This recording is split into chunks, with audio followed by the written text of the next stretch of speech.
నువ్వు ఆగరా. ఓ అసలు నువ్వు బ్రోకర్వేనారా? చూడడానికి ఇలా లేం కదా. అచ్చి యాప్ నా దగ్గర ఎందుకు డబ్బులు తీసుకున్నావు? అంటే బ్రో అప్పుడు చాలా అవసరం వచ్చింది బ్రో. ఎవరిని అడిగినా ఆహా. డబ్బులు లేవన్నారు. నువ్వేమో అడ్వాన్స్ 20K అయినా 30K ఇస్తా అన్నావు. సరే ఇప్పుడు తీసుకున్న తర్వాత సారీ బ్రో అని చెప్దాం అనుకున్నా.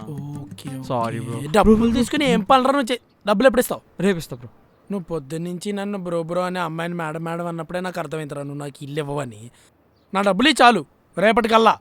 ప్రామిస్ ప్రామిస్ రేపు చేస్తా పక్కా ప్రామిస్. పగిలిపోద్ది అదో. Thanks and sorry. సారీ. నిన్ను దెయ్యం అనుకున్నందుకు, ఈ ఇల్లు నాది అన్నందుకు, అండ్ డోర్ లాక్ చేసేసినందుకు. సరే సరే సరే. And the list goes on. Actually I had a great time. నేను కూడా. So you got the house. I hope you will have some memories here.